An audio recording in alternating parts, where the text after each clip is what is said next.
देश के गद्दारों को गोली मारो सालों को, देश के गद्दारों को गोली मारो सालों को। बड़े जबरदस्त तरीके से 23, 24, 25 को पूरे उस इलाके में आग लग गई थी। जबरदस्त तरीके से वहाँ हमले हो रहे थे, हत्याएं हो रही थी। नितिन पासवान बोलकर उसका बच्चा का पुलिस की फायरिंग में उसकी डेथ हुई। लेकिन पूरे तौर पर वहाँ जो पॉलिटिकल लोग हैं उनके ऊपर पूरा दबाव डाला कि तुम बोलो कि राइटिंग मॉब्स ने तुम्हारे बच्चे को मारा। उसे कहा मैं ऐसे क्यों कहूँ, जबकि वो कहते नहीं मुसलमानों ने मेरे बच्चे को नहीं मतलब हत्या की। कि ये पूरे पहली बात ये है, हमने इस स्टडी में जो हम पाए हैं कि ये कहना कि दिल्ली में दंगे हुए हैं, वो शब्द इस्तेमाल करने का हम समझते हैं वो सच्चाई से दूर होगा, क्योंकि वहाँ कोई दंगा नहीं हुआ। वहाँ एक planned state backed political agenda आधारित वहाँ हिंसा कराई गई, जिसमें मुख्यतः माइनॉरिटी कम्युनिटी के लोग तथ्यों के साथ, एविडेंस के साथ, वीडियो एविडेंस के साथ वो स्पष्ट है कि ये दंगा कतई नहीं था और ये एक तरफा एक हमला था। उसकी रिएक्शन जरूर हुए, माइनॉरिटी कम्युनिटी से भी उसका रिएक्शन हुआ, लेकिन कुल मिलाकर ये एक तरफा स्टेट बैक्ड रिप्रेशन था एक पॉलिटिकल एजेंडा को पूरा करने के लिए।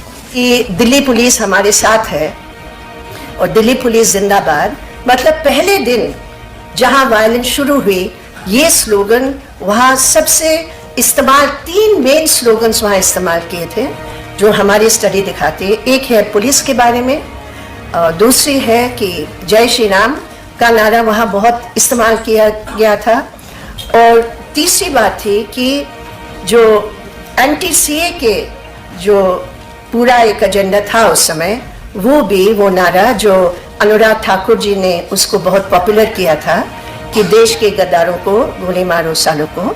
ये 3 जो स्लोगन है वो प्रचलित था वहाँ, और उसमें पुलिस का रोल का भी इस रिपोर्ट में हमने पूरी एविडेंस के साथ पेश की। क्योंकि गुजरात का भी जो हमारा अनुभव है कि जब घटनाएं घटती है, अगर समय पर स्टेट का डिप्लॉयमेंट सही होता है या आर्मी का डिप्लॉयमेंट सही होता है या कर्फ्यू का ऐलान सही समय पर किया जाता है तो एक हस्तक्षेप हो सकता है। और जब नहीं होता है, जैसे गुजरात में नहीं हुआ, उसका क्या परिणाम होता है वो हम लोगों ने दिल्ली की उस हिंसा में हमें दिखाई दिया।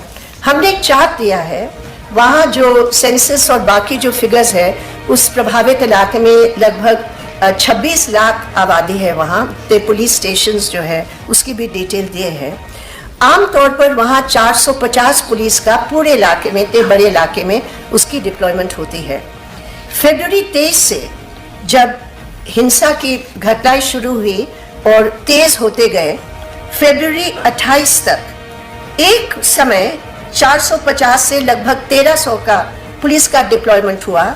जिस दिन 29 डेथ्स हुए, मर्डर्स हुए, बड़े जबरदस्त तरीके से 23, 24, 25 को पूरे उस इलाके में आग लग गई थी। जबरदस्त तरीके से वहां हमले हो रहे थे, हत्याएं हो रही थी। उस समय दिल्ली पुलिस होम मिनिस्टर के द्वारा जो सेंट्रल फोर्सेस और दिल्ली पुलिस का डिप्लॉयमेंट था, एक दिन 8 का वो उन्होंने बढ़ा कर दिया, एक दिन केवल 121 की ज्यादा पुलिस पर्सनल वहां दिए गए। और इसके बावजूद कि उस समय ये डिमांड उठ रही थी कि कर्फ्यू लगाया जाए, वो कर्फ्यू बिल्कुल नहीं लगी। ये सब आप जानते हैं, वो रिकॉर्ड का है। लेकिन हमने इस रिपोर्ट में जब सब कुछ पूरी छवि को उसको एकत्रित करके जब हमने सामने रखा है, तो उससे इतना स्पष्ट नजर आता है कि ये पूरे तौर पर एक प्लान था, और ये प्लान में किसी पुलिस का इनएफिशिएंसी का सवाल नहीं था या कम डिप्लॉयमेंट नहीं थे, क्यों ऐसे हुआ, ये सब नहीं था। ये एक योजना के तहत, अगर आप ये फिगर्स जो हमने दिए हैं और कुछ मैंने अभी जिक्र किया, अगर आप देखेंगे वो बिल्कुल स्पष्ट होता है। हमारे पास ऐसे बहुत सारे रिपोर्ट्स आए थे कि सेक्सुअल हैरेसमेंट का, सेक्सुअल इन्यूएंडोस का, ये सब कुछ था। ये एंटी सीए मूवमेंट में महिलाओं का एक बहुत बड़ा रोल, एक बहुत अहम रोल रही। और आप अगर देखेंगे जो हमने रिकंस्ट्रक्ट किया कि जहां जहां वो वायलेंस का टारगेट हुआ, वो उन इलाके में हुआ जहां महिलाओं के एंटी सीए के कैंप्स, सिटिंग जहां एकत्रित हुए थे, जहां वो चल रहे थे, तो महिलाओं की वो सिटिंग्स को टारगेट करने के लिए ये पूरा वायलेंस का जो है इस्तेमाल किया गया। तो औरतों की जो उस समय की जो स्थिति थी, एक तो जिस बहादुरी के साथ अधिकारों के लिए तमाम सामाजिक बंधनों को तोड़कर औरतें सामने आई, माइनॉरिटी कम्युनिटी की विमेन ने वहां नेतृत्वकारी भूमिका अदा की, और उसके बाद वायलेंस में जो मॉब्स थे उन्होंने उन इलाके को टारगेट किया। पूरी जो इंक्वायरी हुई दिल्ली सरकार की तरफ से, इतनी खामियां हैं उसमें कि बताया नहीं जा सकता। जिस साथी के आपने वीडियो दिया है, हम लोग उनके साथ हमारा बहुत नजदीकी संबंध है।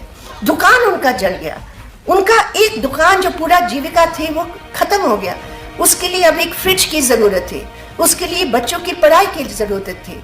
उन लड़कियों जो वहां है वो बार बार प्रोफेशनल कोर्सेज करना है, वो किसी के सामने दान की भीख नहीं कर रहे हैं। वो कह रहे हैं हमें ऐसे साधन जो जिससे हम अपने पैरों पर खड़े होकर अपनी जिंदगी जी सकते हैं, लेकिन कॉम्पनसेशन उसमें नहीं है। नितिन पासवान बोलकर उसका बच्चा का पुलिस की फायरिंग में उसकी डेथ हुई, लेकिन पूरे तौर पर वहां जो पॉलिटिकल लोग हैं उनके ऊपर पूरा दबाव डाला कि तुम बोलो कि राइटिंग मॉब्स ने तुम्हारे बच्चे को मारा। उसे कहा मैं ऐसे क्यों कहूं, मेरे इलाके में ऐसे कभी भी ऐसी कोई बात नहीं थी और न है, लेकिन आज भी उनके ऊपर इस प्रकार का दबाव है, जबकि वो कहते नहीं मुसलमानों ने मेरे बच्चे को नहीं मतलब हत्या की। और आज भी क्योंकि वो बच्चा 18 साल की नीचे की उम्र का था, आज भी उनको पूरा कॉम्पनसेशन नहीं मिला।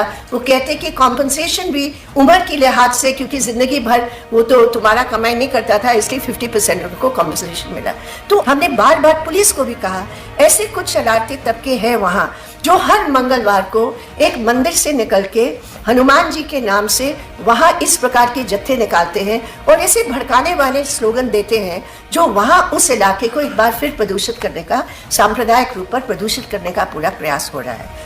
एंटी सीए मूवमेंट को समाप्त करने के लिए, पूरे कम्युनिटी को डिमोनाइज करने के लिए, हेट स्पीच के संबंध में हमारी खुद की एफआईआर शुरुआती दौर में थी दिल्ली इलेक्शन के समय, जब परवेश वर्मा और अनुराग ठाकुर ने उस प्रकार के भड़काऊ भाषण दिए। दिल्ली पुलिस ने कहा ये हेट स्पीच है ही नहीं। दिल्ली हाईकोर्ट में जब सुनाया गया था हर्ष की पिटीशन पर, तो सबने कहा ये तो हेट स्पीच है तो रन करो। लेकिन खैर आज भी वो पिटीशन नहीं सुना गया, रिजेक्ट किया गया। बार बार हम गए हैं, अभी ये हालत बनी है। हेट स्पीच के बारे में कोई भी साधारण व्यक्ति, कोई भी पॉलिटिकल पार्टी या कोई भी कार्यकर्ता नहीं दे सकते, उसका एफआईआर नहीं एक्सेप्ट होगा जब तक उनकी अपनी व्यक्तिगत इन्वेस्टिगेशन के साथ वो साबित नहीं करते हैं कि ये वो मुद्दे हैं। कि एफआईआर भी दर्ज नहीं होगा किसी पब्लिक सर्वेंट के खिलाफ जब तक इजाजत नहीं दी जाएगी। तो इसका मतलब इन्वेस्टिगेशन को भी हम ही लोगों को करना है, पुलिस की कोई जिम्मेदारी नहीं होगी।